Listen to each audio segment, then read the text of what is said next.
caros amigos, esta é a terceira gravação daquela série que eu pensei em fazer sobre o ano mariano, abordando os 4 dogmas, as 4 verdades de fé que a Igreja proclama a respeito de Nossa Senhora, a sua Imaculada Conceição, a sua gloriosa Assunção, a sua maternidade divina, a sua virgindade perpétua.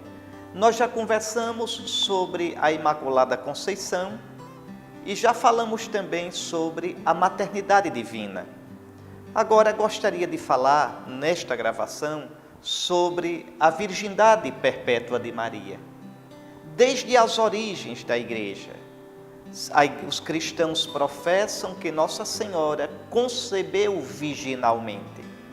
E muito cedo também, já no final do século I, começo do século II, os cristãos foram crescendo na convicção de que Maria não somente é virgem, foi virgem antes do parto, mas também no parto e depois do parto. Observe que as Sagradas Escrituras nunca falam nos filhos de Maria, falam nos irmãos de Jesus. Nós vamos conversar já sobre eles, mas fala não em filhos de Maria. O único filho de Maria que nós conhecemos na Sagrada Escritura é Jesus, nosso Senhor. E por que é que os cristãos insistem nessa virgindade de Nossa Senhora? Por vários motivos sérios. Primeiro, porque Jesus, aquele Cordeiro de Deus que tira o pecado do mundo, ao habitar na Virgem Maria, fez dela o seu templo, não maculou a sua virgindade. A Virgem Maria, ao gerar e dar à luz Jesus, ela aparece no plano de Deus como aquela que é a imagem viva da Igreja. Nossa Senhora não é só Maria, uma mulher, uma pessoa, mas Nossa Senhora é alguém que tem uma função no plano de Deus. Ela é a imagem do Israel verdadeiro, a filha de Sião, a Virgem filha de Sião, de que fala o Antigo Testamento. Por exemplo, o capítulo 3 do profeta Sofonias, a Virgem filha de Sião. Então Maria, a Virgem, quer dizer a toda de Deus. E Maria também é imagem da Igreja, a Igreja que deve ser toda virgem para o Cristo, a Igreja que deve ser toda maternal, a Igreja que é a mulher, e essa mulher é também Maria. Lembre do livro do Gênesis: porém inimizade entre ti e a mulher. Vejam como Jesus chama a Nossa Senhora no capítulo 2, no capítulo 19 de São João, mulher. O que há entre mim e ti, mulher. Ou ainda no capítulo 19, mulher, eis o teu filho. Esta é a mulher do Apocalipse, do capítulo 12 do Apocalipse, versículo 1. Uma mulher vestida do sol, tendo a lua debaixo dos pés, que combate a serpente. Então esta mulher é a Igreja, esta mulher é Maria. Maria é ícone, Maria é imagem da Igreja. Por isso, no plano de Deus, Maria é a Virgem, a sempre Virgem, a toda de Deus, de corpo, de sonho, de coração, de alma. Não é nada contra a sexualidade, não. É o sentido místico, o sentido teológico da virgindade, de ser completamente do Senhor. Então, desde o início, como eu dizia, desde o século I, a começar pela Sagrada Escritura, que nunca fala dos filhos de Maria, mas desde o início mesmo, os cristãos tinham esta convicção, que a mãe de Jesus foi sempre virgem, tanto que era comum chamar Maria a Virgem. No credo a gente diz: nasceu da Virgem Maria. Esse Virgem Maria é preciso entender neste sentido: Maria, a Virgem, quer dizer a Virgem por excelência, a sempre Virgem, a toda inteira do Senhor Deus. Vejam como Gabriel a chama, toda agraciada. Veja como Maria se denomina, eu sou a serva. O Todo-Poderoso fez grandes coisas em mim. Então Maria é aquela que acreditou, como diz Isabel. Maria é aquela que guardava tudo no coração, como diz o Evangelho de São Lucas, mais de uma vez. É essa inteireza de alma, esta inteireza de entrega, toda totalmente a Deus. É isto que a Escritura mostra em Nossa Senhora. A sua virgindade física é expressão dessa virgindade de coração. Você pode dizer, mas na Sagrada Escritura existem elementos que deem alicerce, que justifiquem essa convicção da Igreja? Claro que existe, claro. Não é por acaso que os primeiros grandes doutores cristãos afirmaram essa virgindade. Santo Irineu, São João Crisóstomo, São Gregório de Nissa, Santo Atanásio, Santo Agostinho, Santo Ambrósio.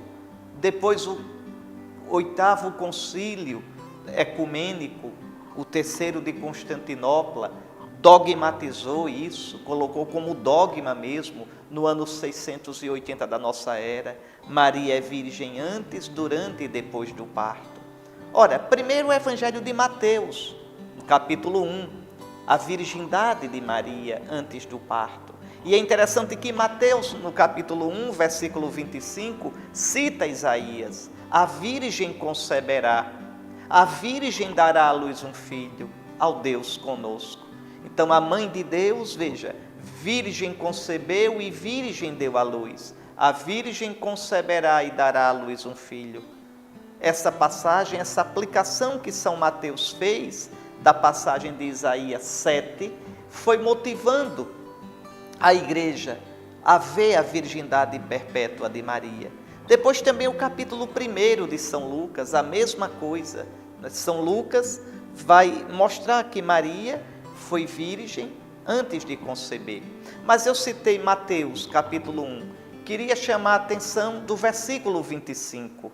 Lá São Mateus diz que José não conheceu Maria até que ela desse à luz.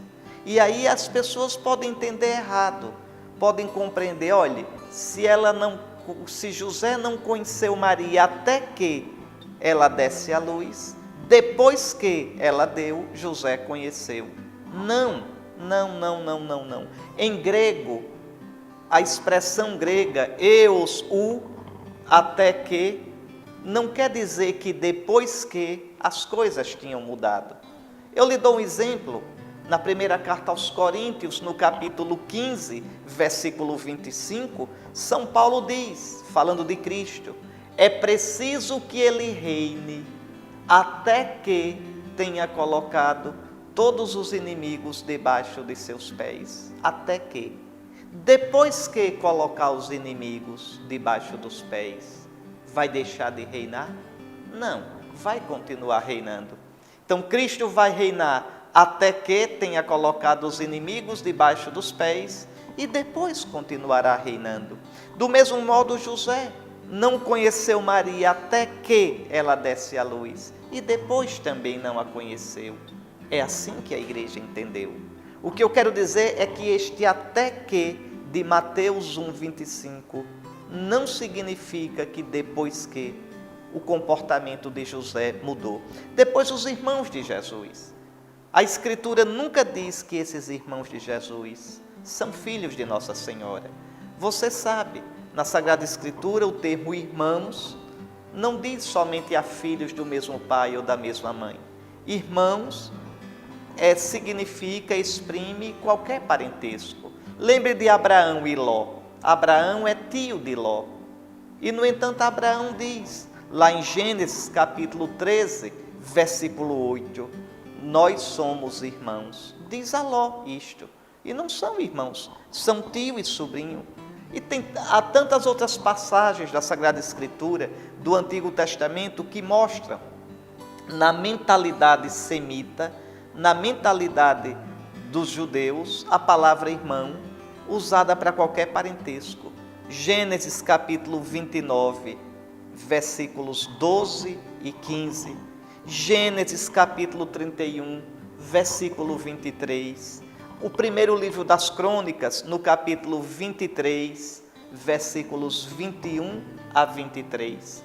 Há o uso dessa palavra irmãos para todos os parentescos. Mesmo na língua grega, a língua do Novo Testamento, havia sim uma palavra para irmãos e uma palavra para primos, para parentes. Mas quem escreve é um judeu que pensa como judeu, que tem uma mentalidade semita e usa a palavra irmãos para todos os parentescos. Então, veja, não quer dizer que os irmãos de Jesus são filhos da Virgem Maria. A Escritura não diz isso. Aliás, se Jesus tivesse irmãos por parte de mãe, Jesus não teria deixado Maria com João, filho de Zebedeu. Está lá no capítulo 19, versículos 25 a 27 do Evangelho de São João. Jesus entrega sua mãe a um estranho, a um não parente, uma coisa inconcebível no âmbito do judaísmo, no âmbito semita. Por que Jesus faz isso? Porque não tinha irmãos de sangue, não tinha filhos. Maria não tinha outros filhos. Então a Escritura é clara. Depois tem ainda uma coisa, se você olhar Marcos, capítulo 6, versículo 3, não é? Lá em Nazaré, os nazarenos vão dizer: esse não é Jesus, o filho do carpinteiro? Seus irmãos, suas irmãs não moram conosco?